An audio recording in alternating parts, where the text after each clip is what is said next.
for you on screen is Bismon playing Pioneer Burn of all things versus Duncan, who's been on stream with his Naya Tokens deck, I think, quite a few times already. Fan favorite Duncan with his Naya deck. Although this time around, he did specifically write Naya Tokens and not Naya Infinite. So I'm thinking that the Maskwood Nexus shenanigans might be out of the deck this time around and be a little more straightforward from Bismon's side.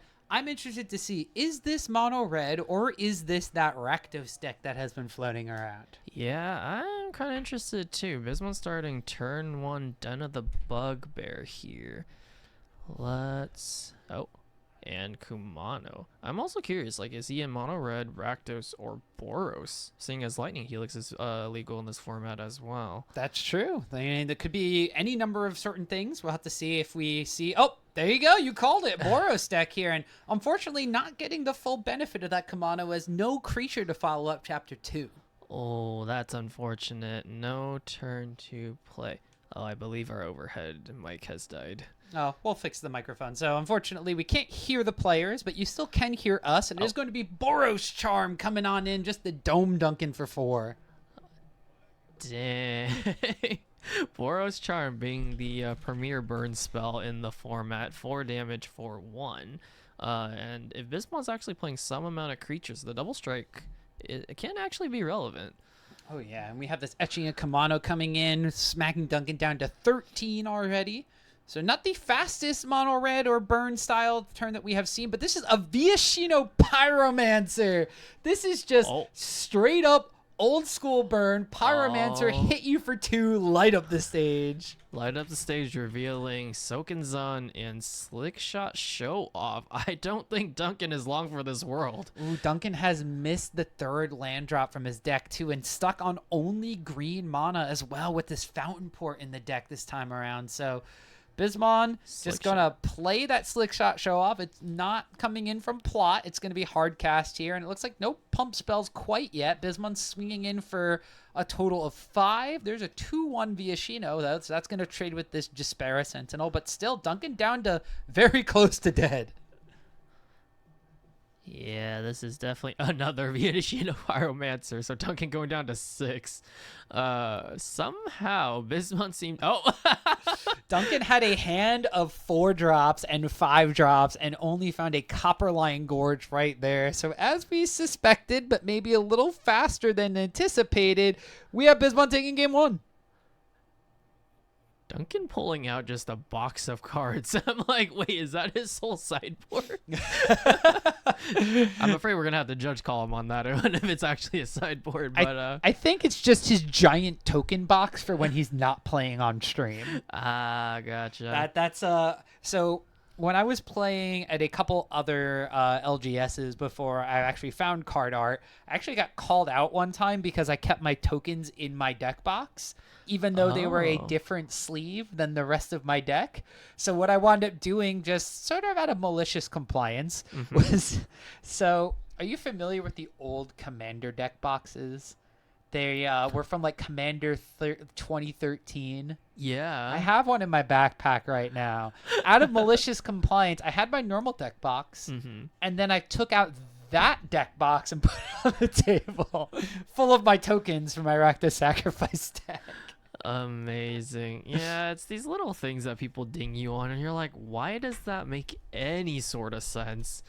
I don't know. I can get it if they're the same sleeve, because then they look like additional cards for your deck, and if they're not on your deck list for a Comp Ariel event, but different sleeve, unsleeved. I have cat tokens that are my cats, like that. Those aren't mad. They even have a thing on the back. My friend made this for me because of this. The backside of my tokens that are custom tokens have like the SpongeBob meme that says, "Is this a real card?" Amazing. Yeah, I really don't get it. I have a box full of tokens as well for Mardu Energy and Modern. And and you need that. Yeah, exactly. And I'm like, it's not the same sleeve. I'm using Weiss Schwartz cards as tokens. Like, I hope I don't get dinged on it, but I kind of am dreading the day that I do. I mean, to be fair, out of all the other card games, Weiss Schwartz is the one that might actually have other Magic cards in it. That is true. You can come down on weekends and play Weiss Schwartz here though, at the store. Sundays, I believe. I do believe that is correct. Yeah, so to get that in there really quick. But going back to this matchup, so with Duncan's deck being pivoted away from like the infinite version and more of the straight up Naya mid-range token style, we're probably going to end up having some burn spells. We're going to wind up having maybe additional copies of Tulsimir, Friend of Wolves, is something that he usually plays as a one of in the infinite version. Could wind up seeing more copies of that. We also saw the White Virtue in this list. Oh yeah, the one that makes knights, right? So we have that to potentially make some blockers, be able to pump up the battlefield and putting tokens on everything later on. If there's still Amara in this list from Duncan as well, that creates 1/1 life linkers that can really kind of put a hamper on Bisman's plan to dealing 20 as fast as possible. But from Bisman's side, I mean, we might wind up seeing some things like Rending Volley coming in from the sideboard if he has them, because that's white or blue that can wind up dealing 4 damage to remove a creature from Duncan's side. But we're going to wind up seeing as Duncan plays a card that I know, Loam Dryad. Oh. I could not tell what that was. So this is basically another Jaspera Sentinel. It's just from a time when I was younger and could play Magic way more frequently. This is an Eldritch Moon version where you tap an untapped creature, adds 1 mana of any color to your mana pool. This is played in a Cryptolith Rites deck way back in the day, but it looks like Bisman is going to suss it out and get rid of the bird and get rid of the Amara that was following it up with a stomp from this Bone Crusher Giant. Bisman not having quite as impressive of a start as he did before. Wedding Announcement coming in. Very good stabilizer card from White. But yeah, I mean, if Bisman doesn't stop Duncan soon, I think Duncan's going to overrun the game. Yeah, putting a battlefield wide of tokens kind of shuts off your ground creatures, especially if you have any of those prowess creatures in the burn side of the deck, and really makes you rely on your burn spells, which one of them already got pointed at a creature from Duncan's side.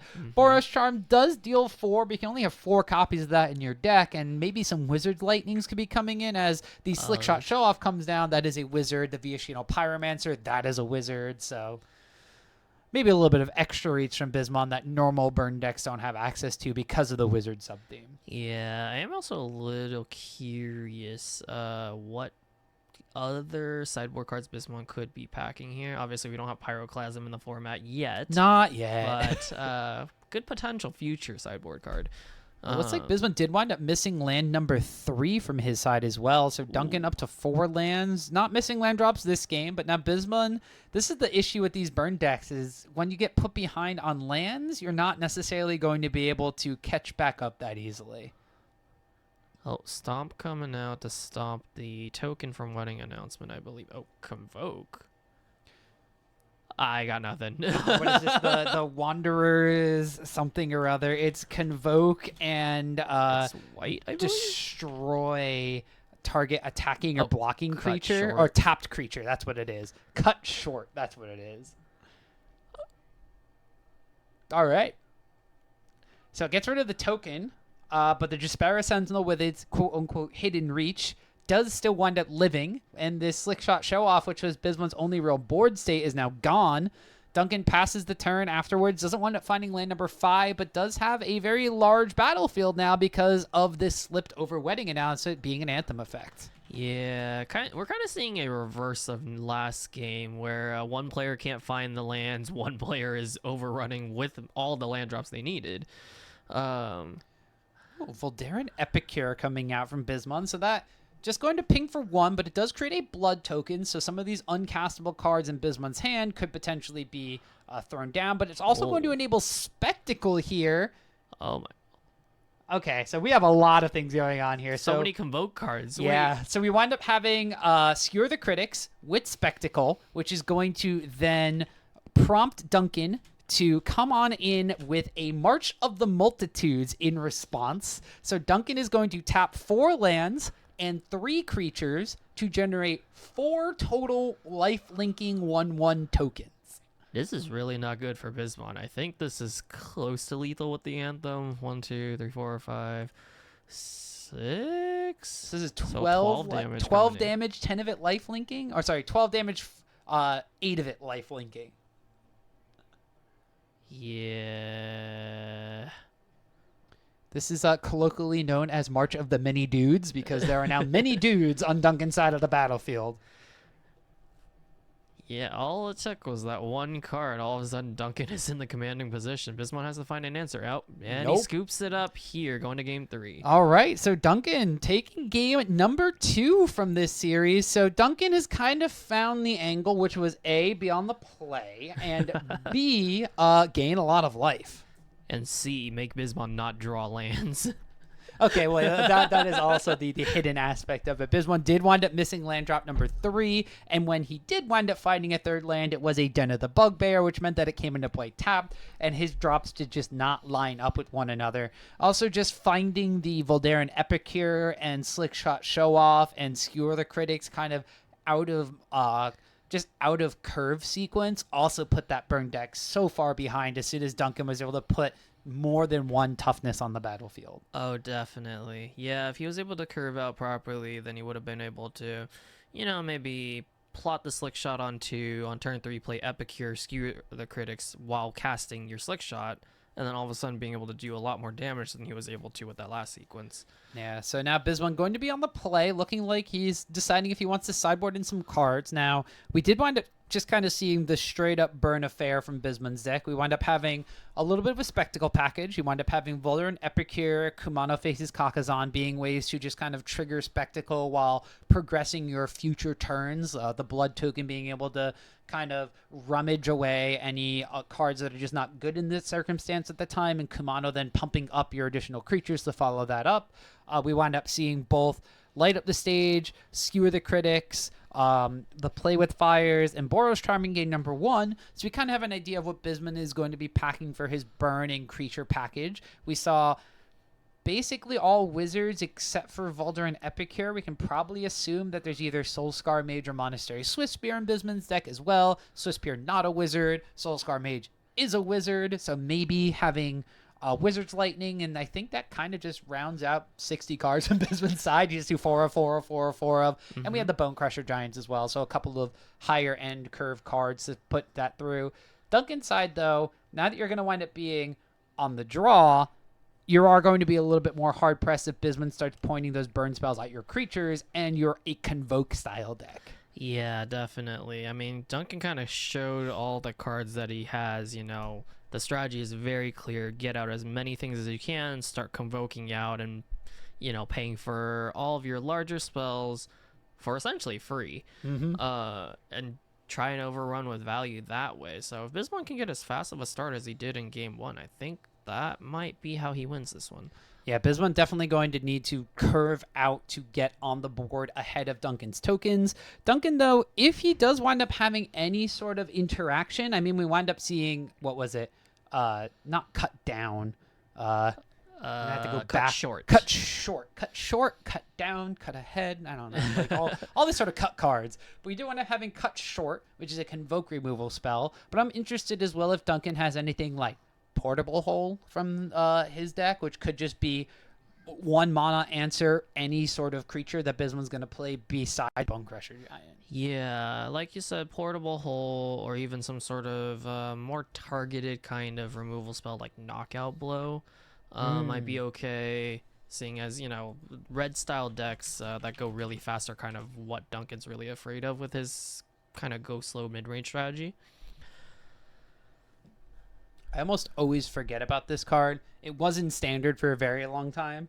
And was the bane of best of one existence in Arena, because if people main deck Knockout Blow, you kind of have like this ebb and flow of like people play aggro to get their quests done quickly, and then people play control to combat the aggro decks, and you see all these weird main deck cards. But it looks like Bismon going to get out to the start that he had in game number 1. Kumano faces Kakazan on turn 1. Oh, Kumano. Here's hoping he has a turn 2 creature to follow it up. I still don't know what creature that is on Duncan's. This is a Jaspera Sentinel. It's an elf rogue that taps another creature to add 1 mana of any color. If an Amara follows up from Duncan's side, that can create a 1/1 lifelink token. And Bismon going to play tapped Shockland and pass. Oh, not getting full value out of this Chapter 2 Kumano once again. Duncan, though, looks like going to be doing the same thing. This is a Sundown Pass, I believe. So that's the Innistrad land. You need 2 or more in order for it to come into play untapped. And that's just going to get a Play with Fire from Bismon's side. So it gets rid of the Jaspera Sentinel.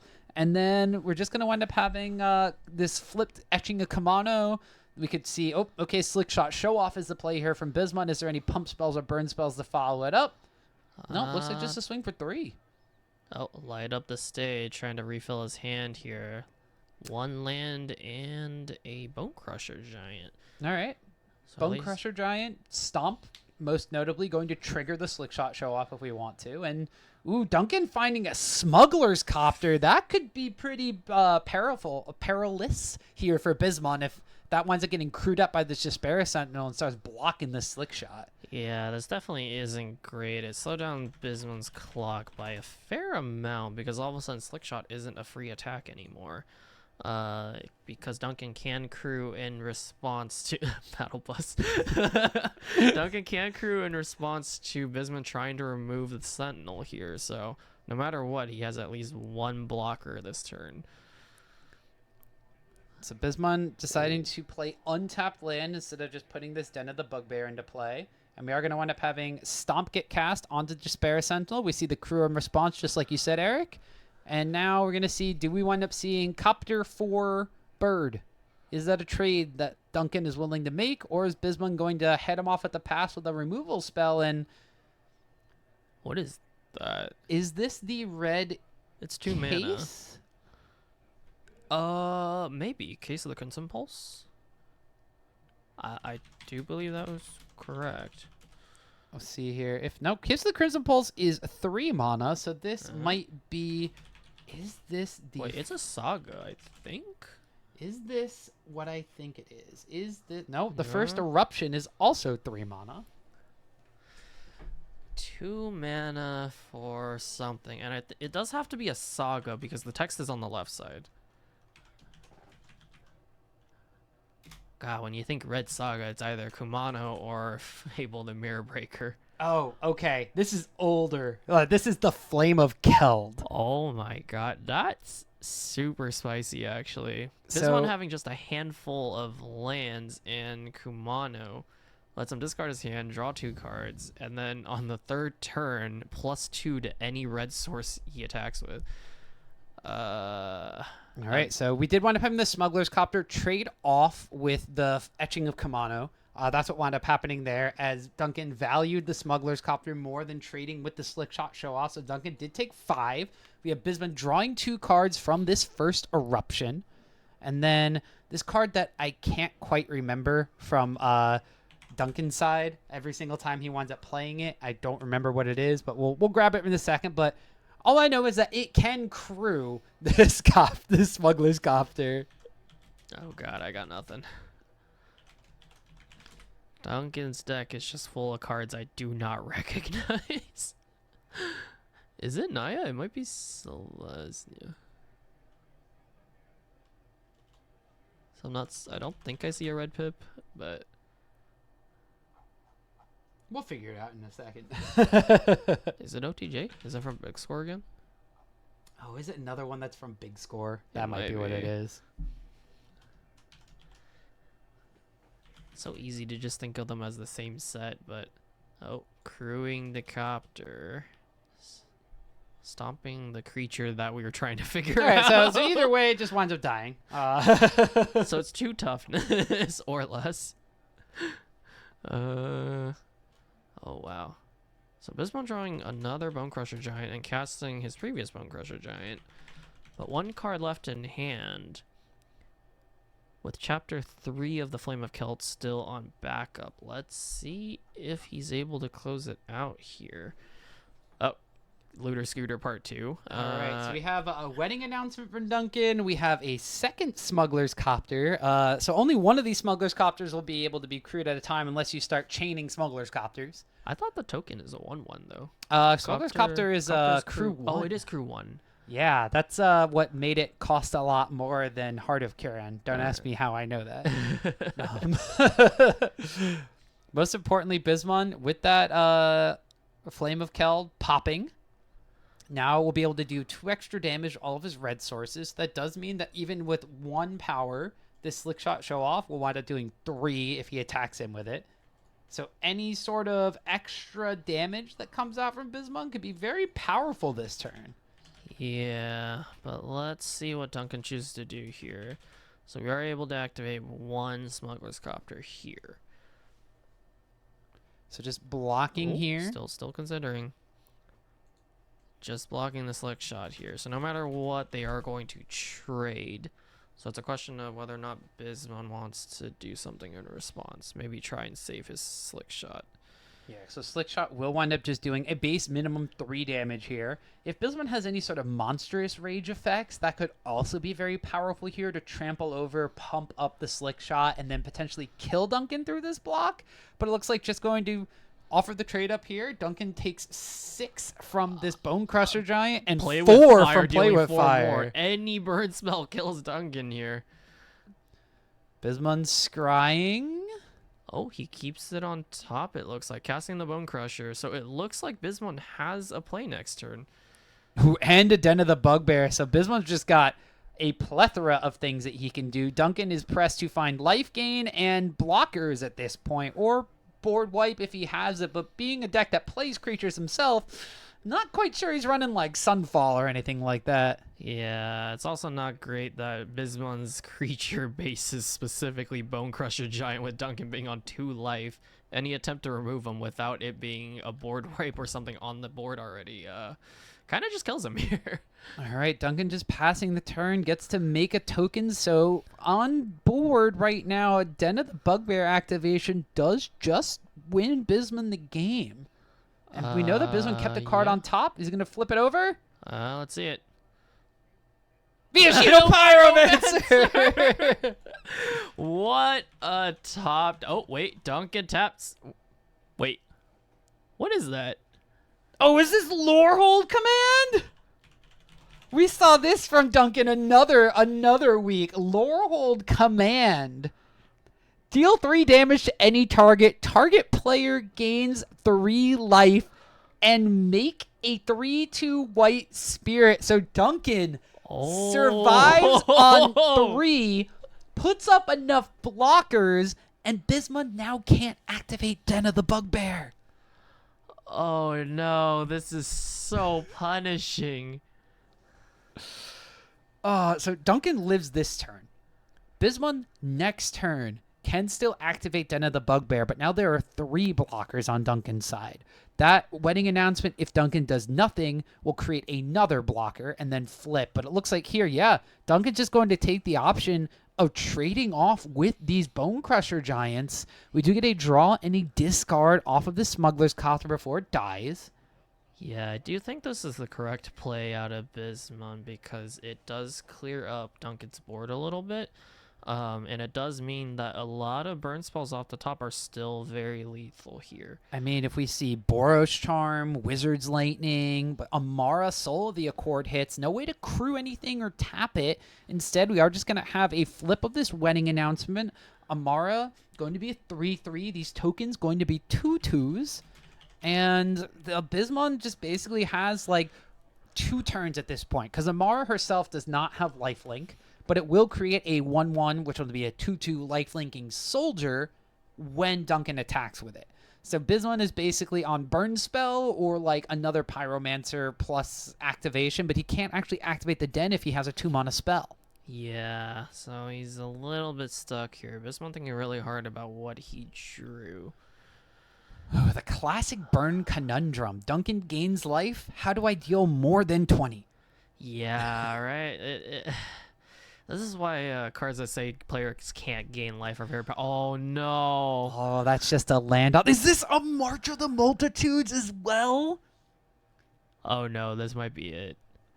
This actually might be it because those create life-linking tokens, as we saw earlier. Not only that, but it's going to create way too many of them, and Duncan is going to come back in this game, steal game number 3 by the skin of his Lorehold House teeth. Oh, by the grace of the elephant on Lorehold Command, Duncan makes it back from 2 life.